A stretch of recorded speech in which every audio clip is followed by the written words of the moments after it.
हाय बच्चा साहब, क्या हाल चाल? बढ़िया ही होगे।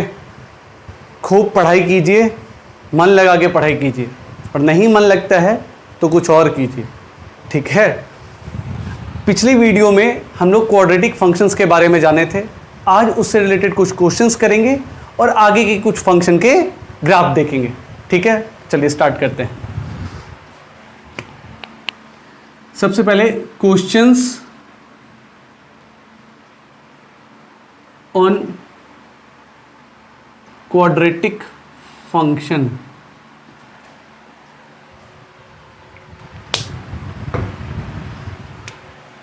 क्वेश्चंस क्या है? सबसे पहले है draw the graph of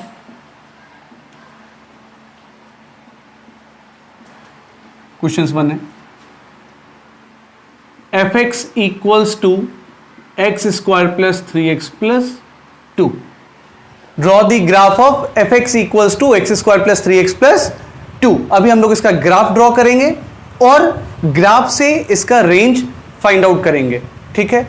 without graph भी आप इसका रेंज फाइंड आउट कर सकते हैं, उसका फॉर्मूला पिछले क्लासेस में बताया जा चुका है, ठीक है। तो आज हम लोग ग्राफ से इसका रेंज फाइंड आउट करते हैं। सबसे पहले डोमेन क्या होती है? डोमेन होती है x की वैल्यू जो आप फंक्शन में बिठा सकते हैं जिससे आपका फंक्शन डिफाइंड हो। तो फंक्शन देख के हम बता सकते हैं कि x की वैल्यू आप कुछ भी बिठा सकते हैं, उसको बोलते हैं रियल नंबर। तो इस फंक्शन का डोमेन क्या हो गया? रियल नंबर, ठीक है, क्योंकि x की जगह आप कुछ भी बिठा सकते हो, आपका फंक्शन हमेशा डिफाइंड रहेगा। अब निकालना है हम लोग को इसका रेंज, उसके लिए हम लोग ड्रॉ करेंगे ग्राफ, ठीक है। ग्राफ आपको ax square plus bx plus c का बताया जा चुका है। एक्स स्क्वायर का कोफिशिएंट क्या है? यहां पे 1 पॉजिटिव है, तो ग्राफ का फेस जो होगा वो ऊपर की तरफ खुलेगा, पैराबोला होगा। ये बताया जा चुका है क्वाड्रेटिक फंक्शन ग्राफ क्या होता है? पैराबोला होता है। ग्राफ का फेस ओपनिंग अपवर्ड्स होगा या ओपनिंग डाउनवर्ड्स होगा। अगर एक्स स्क्वायर का कोफिशिएंट पॉजिटिव है तो ओपनिंग अपवर्ड्स होगा, नेगेटिव होता तो डाउनवर्ड होता। 1 है तो ग्राफ का फेस ऊपर की तरफ खुलेगा। अब इसका निकालते हैं वर्टेक्स। दोनों तरीका आपको समझा देते हैं। वर्टेक्स होता है, वर्टेक्स का कोऑर्डिनेट आपको पिछले क्लास में बताया जा चुका है, -b/2a, -d/4a। यह है वर्टेक्स का कोऑर्डिनेट, ठीक है। अब यहां पे कंपेयर करोगे तो हम बता सकते हैं a की जगह क्या है? 1 है, b की जगह क्या है? 3 है, और c की जगह क्या है? 2 है। a की जगह 1, b की जगह 3 और c की जगह क्या है? 2 है। अगर इसको आप कंपेयर करते हो F X equals to A X square plus B X plus C से, ठीक है, तो वर्टेक्स निकाल सकते हो। डी क्या होगा? B square minus 4ac। B मतलब 3 का स्क्वायर कितना हो गया? 9 माइनस 4, ए की जगह 1, सी की जगह 2, यानी डी हो गया आपका 1। डी निकल गया आपका 1, ठीक है। डी पता चल गया, ए पता है, बी पता है, सब पता है, तो वर्टेक्स डायरेक्टली हम लोग लिख देते हैं माइनस बी यानी -3/2a, तो -3/2 हो जाएगा। माइनस डी तो -1/4a, तो -1/4 हो जाएगा। ये हो गया वर्टेक्स पैराबोला का, ये भी पता चल गया है, ठीक है। यहां तक बेसिक पता चल गया। और ये भी पता होता है कि या क्वाड्रेटिक फंक्शन या parabola, actually graph of quadratic function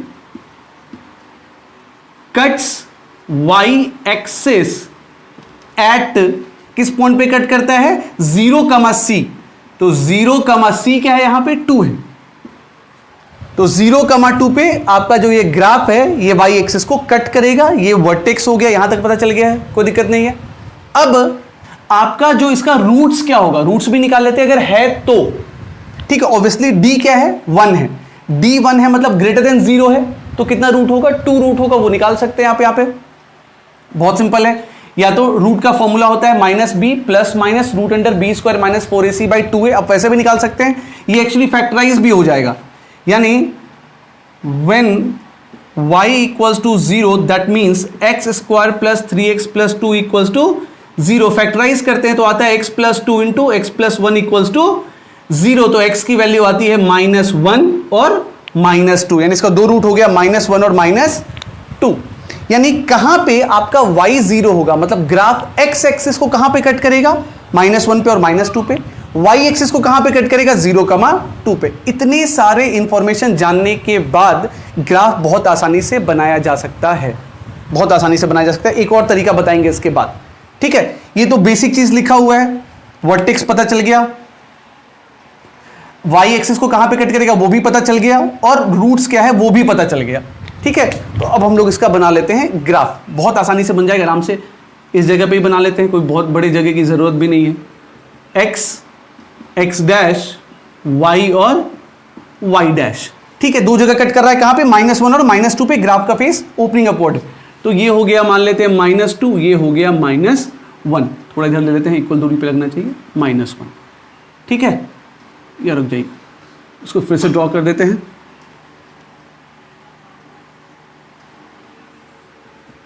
x, Y, x dash, Y dash, -1, -2, यानी आपका ग्राफ ऐसा कुछ होगा,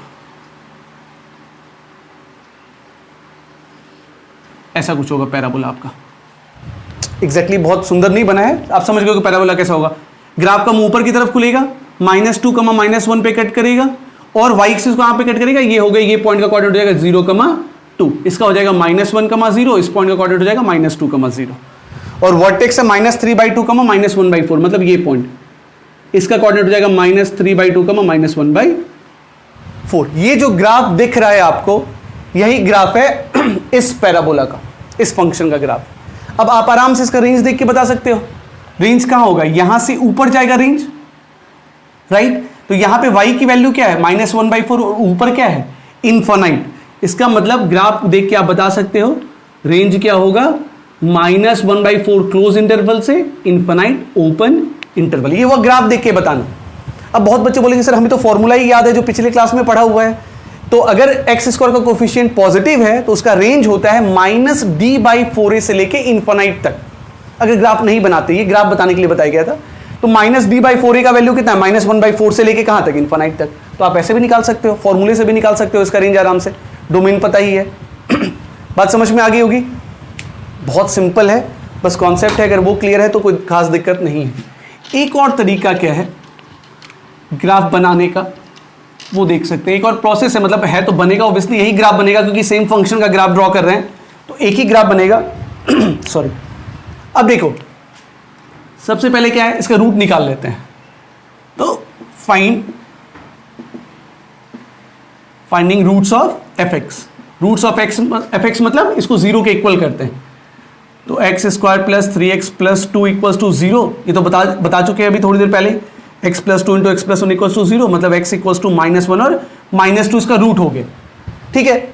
रूट जैसे ही पता चल गया इसका -2 और -1 है, x² का कोफिशिएंट 1 है, मतलब ऊपर की तरफ खुलेगा, तो -2 और -1 से हमारा पैराबोला ऐसे जाएगा। इतना तो आइडिया लग ही गया। हाँ, अब एग्जैक्टली इसका बनाना है तो अपने को ये पॉइंट निकालना है। तो ये पॉइंट क्या होता है, 0, c होता है। तो ये पॉइंट ऐसे देख के पता चल गया 0,2 कहां से कट करेगा। वर्टेक्स निकालना है, वर्टेक्स पिछले क्लास में ये भी बता दिए हैं, जो रूट्स होता है उसका जो मिड पॉइंट होता है वही वर्टेक्स का x कोऑर्डिनेट होता है। यानी -2, -1 का मिड पॉइंट कितना होगा, -1.5, जिसको लिखते हैं -3/2। यानी ये जो वर्टेक्स है इसका x कोऑर्डिनेट होगा -3/2, दोनों का मिड पॉइंट। x कोऑर्डिनेट अगर -3/2 है, x की वैल्यू -3/2 यहां बिठा दोगे, सॉल्व करते हो x की वैल्यू -3/2 बिठाने पे, तो y की वैल्यू आती है -1/4। आप जब इसमें x की वैल्यू बिठाएंगे -3/2, तो ये जो y है, ये जो y बराबर fx है, ये आपको देगा -1/4, यानी इस पॉइंट का कोऑर्डिनेट हो जाएगा -3/2, -1/4। तो ऐसे भी पता चलता है, अगर आपको रूट्स पता है तो आप आसानी से निकाल सकते हो। तो बहुत सारे वेज होते हैं निकालने के, पता चल गया बस ऐसे क्या है। रेंज क्या है, -1/4 से लेके इनफाइनाइट तक। रेंज मतलब y की वैल्यू, डोमेन मतलब x की वैल्यू। ये हो गया ग्राफ बनाना। x² का कोफिशिएंट नेगेटिव होता तो इसका मुंह नीचे की तरफ खुलता। बहुत सिंपल है, कोई दिक्कत नहीं है। अब देखते हैं, ये हुआ ग्राफ। किसी भी क्वाड्रेटिक फंक्शन का ग्राफ ऐसे आप बना सकते हैं आसानी से। अब आते हैं हम लोग एक और क्वेश्चन पे, एक और क्वेश्चन कर लेते हैं कि अगर ग्राफ दिया हुआ है तो how to find sign of coefficient of x², coefficient of x and constant term by seeing the graph of the function. So if graph of function fx = ax² + bx + c is, दो question दे देते हैं। मान लो एक ऐसा graph है,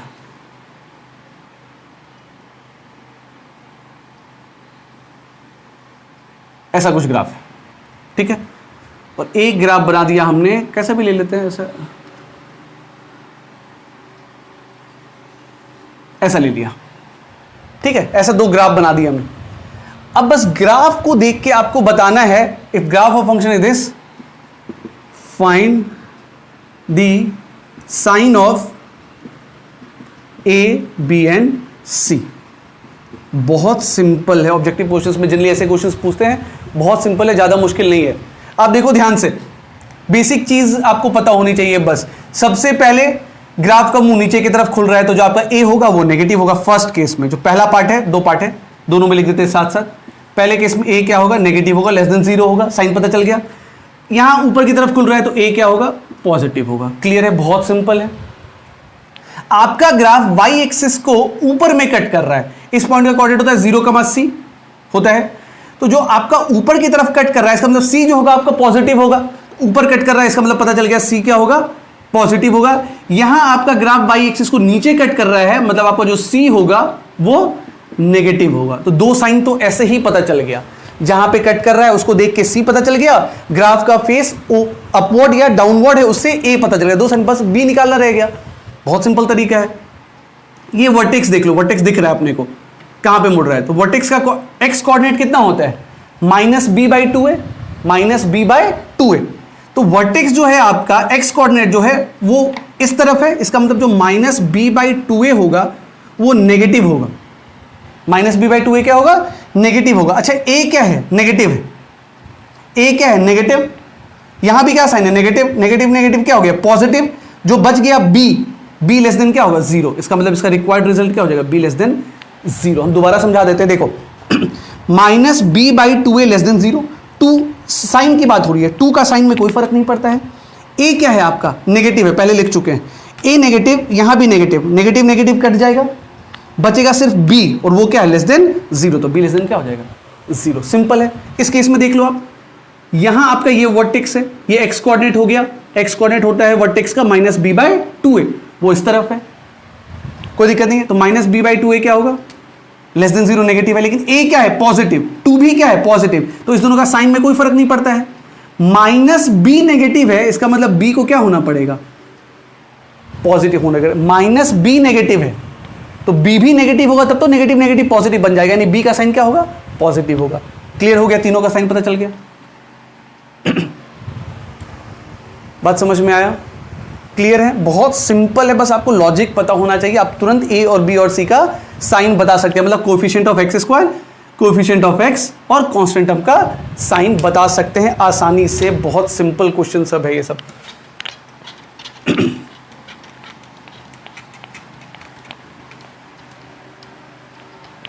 अब बात होती है, एक और बना देते हैं, सिंपल एकदम बनाते हैं, एकदम आपको और आइडिया लग जाएगा। Draw graph of X F X equals to Y equals to F X बराबर एक्स स्क्वायर -4। एकदम सिंपल, इसका ग्राफ देखिए कितना आसानी से, बहुत तरीका बनाने का। एक तो बेसिक तरीका जो हम पढ़ चुके उससे भी बना सकते हैं आप, जो पढ़े ax square plus bx plus c, जो पहला क्वेश्चन किए थे एज इट इज वैसे ही बना सकते हैं। दूसरा बहुत आसान तरीका क्या, अगर तुरंत बनाना है आपको, तुरंत बनाना है, फटाफट बनाना है, तो देखो क्या होता है। एक्स स्क्वायर का कोएफिशिएंट, एक्स का कोएफिशिएंट यहां पे कुछ भी नहीं है, या इसका ये सोचो, इसका रूट क्या होगा, +2 और -2। इसको 0 करेंगे तो रूट मिलेगा +2 और -2, मतलब एक रूट 2 और एक रूट -2। एक्स स्क्वायर का कोएफिशिएंट 1 है, पॉजिटिव है, ग्राफ का मुंह ऊपर की तरफ खुलेगा।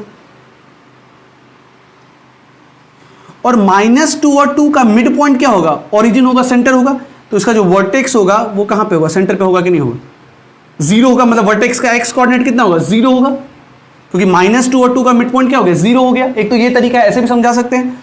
जब यहां 0 बिठा दोगे वैल्यू क्या मिलेगा, -4, तो मतलब ये जो वर्टेक्स है इसका कोऑर्डिनेट क्या हो जाएगा, 0, -4। खत्म हो गया ग्राफ जी, बहुत सिंपल है। अब इसका रेंज पूछेगा तो क्या होगा, -4 से लेके कहां तक, इनफाइनाइट तक होगा। बहुत सिंपल है, क्लियर है, बच्चों वाला एकदम। ऐसे भी लोग रूट्स निकाल के उसके मिड पॉइंट को x coordinate of the vertex बोल के ऐसे भी बना लेते हैं, कोई दिक्कत नहीं, बहुत सिंपल है। ठीक है, ये तो रह गया क्वेश्चन। ऐसे ही बहुत सारे क्वेश्चंस है, आप लोगों की डाउट होता है आप कमेंट सेक्शन में बोल सकते हैं, डाउट भी पूछना है पूछ सकते हैं, वो भी किसी क्लास में डाउट्स को भी डिस्कस कर लिया जाएगा। ठीक है, आपको परेशानी नहीं होनी चाहिए बस। अगला हम लोग करते हैं, ग्राफ बना रहे हैं पावर फंक्शन। क्या बना रहे हैं? Power function. इसका मतलब y equals to F X equals to X to the power n। इसका ग्राफ बना रहे हैं, जहां n की अलग अलग वैल्यू के लिए हम लोग अभी ग्राफ बनाएंगे। ठीक है, सबसे पहले ले रहे हैं केस 1, जहां पे n बिलोंग्स टू है क्या, n इक्वल्स टू क्या है 2m। 2m का मतलब हो गया even integer where m belongs to i plus. इसका मतलब i प्लस मतलब 1 2 3, यानी m की जगह 1 बिठाओगे तो n बराबर 2 हो जाएगा, m की जगह 2 बिठाओगे तो n बराबर 4 हो जाएगा। मतलब पॉजिटिव इंटीजर की बात हो रही है, यानी n2 हो, n4 हो, n6 हो, n8 हो।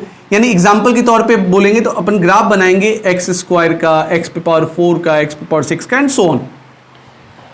इसके ग्राफ की बात कर रहे हैं, तो इसका ग्राफ कैसा बनेगा? बहुत सिंपल है।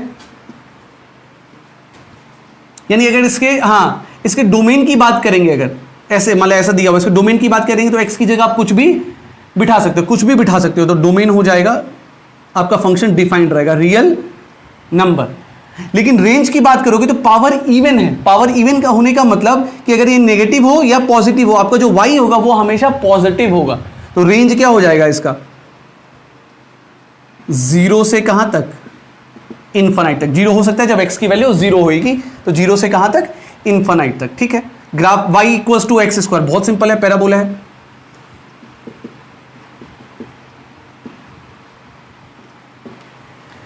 इवन फंक्शन है, x की जगह अगर -x बिठाओ तो भी इसमें कोई फर्क नहीं पड़ता, यानी जो अपन बना रहे हैं वो इवन फंक्शन। इवन फंक्शन मतलब होता है जो x +2 बिठाओ या -2 बिठाओ कोई फर्क नहीं पड़ेगा, x +3 बिठाओ -3 बिठाओ कोई फर्क नहीं पड़ेगा। इसका मतलब जैसा x के पॉजिटिव साइड में ग्राफ बनेगा वैसा ही x के नेगेटिव साइड में ग्राफ बनेगा।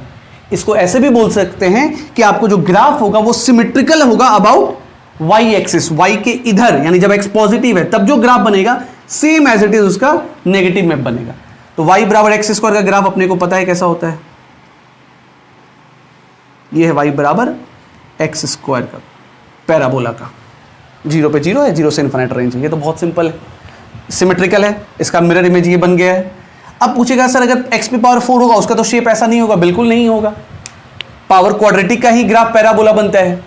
ठीक है, पैराबोला एक पर्टिकुलर शेप को बोलते हैं, ऐसा नहीं कि ऐसा कुछ भी है उसको पैराबोला ही बोल देंगे, ऐसा कुछ नहीं होता है। यहाँ x पे पावर 4 है, इसका मतलब क्या है? एग्जाम्पल के तौर पे समझो, जब ये 1 होगा x की जगह, +1 होगा या x की जगह -1 होगा, वो सेम वैल्यू देगा। यानी जब x की वैल्यू 1 होगा और x की वैल्यू -1 होगा, आपका ग्राफ सेम वैल्यू देगा। x की जगह +1 पे और x की जगह -1 पे, ये जितने भी ग्राफ की बात कर रहे हैं, मान लीजिए हमने बनाया y बराबर एक्स स्क्वायर, अब हम बनाने जा रहे हैं y बराबर x टू द पावर 4, तो ये जितना भी ग्राफ देगा यहाँ पे सब सेम वैल्यू देगा यहाँ से, यानी आपका जितना भी ग्राफ बनेगा सब इस पॉइंट से तो पास करेगा ही करेगा। लेकिन होता क्या है, जब आप 0 से 1 में हो, 0 से 1 में हो तो 1 से छोटा है, 1 से जब छोटा वैल्यू उसमें पुट करोगे और पावर बढ़ाओगे तो वैल्यू और छोटा होता है। जैसे 1/2 का स्क्वायर करो या 1/2 पे पावर 4 करो, जब x 1 से छोटा होगा तो जो उसका स्क्वायर का वैल्यू देगा, ये वैल्यू से ये वैल्यू हमेशा क्या होगा? छोटा होगा, और छोटा होते जाएगा। लेकिन x अगर 1 से बड़ा होगा, 2 रहा, 2 स्क्वायर, 2 पे पावर 4, 2 पे पावर 6, तो ये बढ़ा देते जाएगा। यानी पावर बढ़ता जाएगा तो वैल्यू भी बढ़ता जाएगा। कब? जब इनपुट 1 से बड़ा होगा, और जब इनपुट 1 से छोटा होगा तो पावर बढ़ेगा तो वैल्यू क्या होगा? घटता जाएगा। यानी जब 0 से 1 के बीच में है और पावर 4 के बारे में बात कर रहे हैं तो जो वैल्यू मिलेगा वो इससे कम होगा, मतलब ग्राफ इससे नीचे होगा। लेकिन जैसे ही 1 को पार करेंगे हमारा जो वैल्यू होगा वो ये वाला वैल्यू इससे ज्यादा होगा, मतलब ग्राफ इसके ऊपर होगा। सेम वही चीज यहां पे रिपीट हो जाएगा ऐसा करके। मतलब एक तरह से ये सोचो ना, तुम्हारा ग्राफ ना ऐसा करके थोड़ा मुड़ गया, मतलब 0 से 1 में ये नीचे चला गया और 1 से जैसे ही पार करोगे ये तुम्हारा एक्स स्क्वायर है और ये तुम्हारा क्या है? x टू द पावर 4 है। ये ऊपर होगा कि नहीं होगा? सेम वही इधर होगा। x पे पावर 6 बनाओगे, ये और इधर नीचे जाएगा और ये और ऊपर जाएगा, मतलब ग्राफ आपका ऐसे होते जाएगा। बात समझ में आ गया? क्लियर है? ये हो गया पावर फंक्शन कब, जब n बराबर 2m है, where m belongs to i plus. ठीक है, एक और देख लेते हैं, बाकी रिमेनिंग हम लोग नेक्स्ट क्लास में डिस्कस करेंगे। Case 2 when n equals to 2m plus 1 where m belongs to i plus. 2m plus 1 मतलब क्या हो गया, ऑड हो गया, ऑड इंटीजर, ये हो गया इवन इंटीजर। ऑड में एक्चुअली i प्लस ले रहे हैं, मतलब m की जगह 0 नहीं बिठाएंगे, 1 से स्टार्ट करेंगे, तो 1 बिठाए तो n बराबर क्या हो जाएगा 3, फिर 5, क्योंकि 0 बिठा देंगे तो 1 हो जाएगा और x पे पावर 1 लीनियर हो गया, तब 5 7 डॉट डॉट, यानी बात कर रहे हैं हम लोग y बराबर एक्स क्यूब की या x पे पावर 5 की या x पे पावर 7 की एंड सो ऑन। ठीक है, तो ऑलमोस्ट ग्राफ सेम ही बनेगा, बस वो थोड़ा बेंड करता है, जैसे यहां पे बेंड कर रहा है, तो लॉजिक सब सेम रहेगा ग्राफ ड्रॉ करने का। अब इसका आप डोमेन पूछोगे, आप ऑब्वियसली x की जगह कुछ भी बिठा सकते हो, कोई फर्क नहीं पड़ने वाला, तो डोमेन क्या हो जाएगा रियल नंबर, और रेंज क्या हो जाएगा, एक्चुअली रेंज भी हो जाएगा रियल नंबर। क्यों होगा, इसमें क्या था, जब नेगेटिव वैल्यू दे रहे थे तो नेगेटिव पॉजिटिव मिल जा रहा था, तो पॉजिटिव पे भी पॉजिटिव, नेगेटिव पे भी पॉजिटिव, तो नेगेटिव वैल्यू हम लोग को मिल ही नहीं रहा था, तो रेंज ऊपर ही हो गया 0 से। इसमें क्या है, पॉजिटिव इनफाइनाइट की तरफ जाएंगे तो पॉजिटिव इनफाइनाइट को अप्रोच करेगा, नेगेटिव इनफाइनाइट की तरफ जाएंगे तो नेगेटिव इनफाइनाइट को अप्रोच करेगा, मतलब इसका जो रेंज होगा वो नेगेटिव इनफाइनाइट से पॉजिटिव इनफाइनाइट, मतलब क्या होगा, रियल नंबर होगा, नेगेटिव पे नेगेटिव, पॉजिटिव पे पॉजिटिव। ठीक है, ये इवन फंक्शन था, वाई एक्सिस के अबाउट सिमेट्रिकल हो गया। ये ऑड फंक्शन है, ऑड फंक्शन इवन फंक्शन बताया जा चुका है, बेसिक ऑब्वियसली बताया जा चुका है कि जब आप x की जगह 2 लिखो, जो ये वैल्यू देगा -2 पे मैग्नीट्यूड वही देगा, बस नेगेटिव देगा, तो जो ये ओरिजिन के अबाउट सिमेट्रिकल होता है। अभी बता देते हैं, देखो कैसे, ग्राफ बना देते हैं सिंपल एकदम। ये ऑड फंक्शन है, ये इवन फंक्शन है, ग्राफ समझ लीजिएगा अच्छे से, x Y x dash and y dash. अब देखो x की वैल्यू बढ़ा रहे हैं, y की वैल्यू बढ़ रही है, जो बेसिक है। बाकी अगर आपको डेरिवेटिव बहुत अच्छे से आता है तो आप स्लोप के हिसाब से इसका शेप बता सकते हो कैसा जाएगा। तो ये एक्चुअली ऐसा जाता है, x बढ़ रहा है 0 पे 0 रहेगा, x बढ़ेगा तो y बढ़ेगा, पॉजिटिव इनफाइनाइट को अप्रोच करेगा ऐसे, x नेगेटिव बढ़ेगा तो नीचे की तरफ जाएगा ऐसे। ठीक है, अब बहुत बच्चे ये भी पूछ लेते हैं, सर ये तो ठीक है लेकिन आपको कैसे पता चला शेप ऐसा होगा, ऐसा भी तो हो सकता है ऐसा। तो वो एक्चुअली होता है कि जब आप उसको डिफरेंशिएट करते हो, एक तो पॉइंट बिठा के बहुत लोग चेक करते हैं, वो सही तरीका नहीं होता है ऑब्वियसली, जब पता नहीं होता है डेरिवेटिव कॉन्सेप्ट, लोग पॉइंट बिठा के ही चेक करते हैं। स्लोप लेते हैं इसको डिफरेंशिएट करते होता है 3x², तो इसका स्लोप हमेशा पॉजिटिव होता है, क्योंकि x² हमेशा पॉजिटिव होता है, सबका स्लोप हमेशा पॉजिटिव, मतलब फंक्शन हमेशा बढ़ता हुआ रहेगा, स्लोप बढ़ता हुआ रहेगा ऐसे। तो आप कहीं भी स्लोप लोगे ना, टेंजेंट लोगे तो उसका स्लोप हमेशा बढ़ता हुआ रहता है, और ऐसे लोगे तो स्लोप उसका हमेशा घटता हुआ रहेगा, तो ये हो गया स्लोप बढ़ता हुआ। तो ये जो ग्राफ आप देख रहे हो, ये y बराबर x³ का ग्राफ, रेंज का है -∞ से लेके +∞। तो वैसे समझोगे ना, वैसे तो x² में ऐसे था, तो ये जो पॉजिटिव वाला पोर्शन था इसी का मिरर इमेज क्या होगा, नेगेटिव में चला गया। ऐसा समझने के लिए, ऐसा कोई हार्ड एंड फास्ट रूल नहीं है, ये समझ गए आप लोग। अब पूछोगे x पे पावर 5 का, अब खुद भी बना सकते हो ऐसे बहुत सारा तुम लोग। तो ऑब्वियसली 1 पे जो ये वैल्यू देगा, 1 पे ये क्या देगा, +1 देगा, और -1 पे क्या देगा, -1 देगा, सारा, यानी सारा जो आपका ग्राफ है, ये जितना देख रहे हो आप लोग, सब ये इस पॉइंट से तो पास करेगा ही करेगा। यहां भी वही बात हो गई, 0 से 1 के बीच में, 1 से छोटा होगा, 0 से 1 के बीच की बात कर रहे हैं, पावर बढ़ाओगे तो वैल्यू घटेगा, 1 से बड़ा होगा पावर बढ़ाओगे तो वैल्यू बढ़ेगा। मतलब 0 से 1 की बात करें, अगर ये x³ है और हम x पर 5 की बात कर रहे हैं, तो वो यहां से नीचे होगा और इधर ऊपर होगा, यहां से ऊपर होगा और इधर नीचे होगा। तो ये जो ग्राफ हो गया, ये हो गया y बराबर x पर 5 का, ऐसे ही जाता जाएगा, x पे पावर 7 का फिर और नीचे होगा, फिर इधर से और ऊपर होगा, क्योंकि 1 से जब छोटा होगा और 0 के बीच में होगा तो वैल्यू छोटा होगा, 1 से बड़ा होगा तो वैल्यू बड़ा होगा। ये बात हो गई n बराबर 2m की, n बराबर 2m+1 की। अब इसमें और भी बहुत सारे केसेस हैं, एक हो जाएगा 1/2m n की जगह, फिर 1/2m+1, एक होगा -2m -2m+1, एक होगा -1/2m -1/2m+1, यानी 2m 2m+1 हो गया, 1/2m 1/2m+1 हो गया, यानी 4 और 6 केस और इसमें बचा हुआ है। तो वो हम लोग नेक्स्ट वीडियो में डिस्कस करेंगे। आपको कोई भी दिक्कत होती है, कुछ भी बात है, आप कमेंट सेक्शन में बता सकते हो, तो फिर उसको चेंज करने की कोशिश की जाएगी। Thank you so much.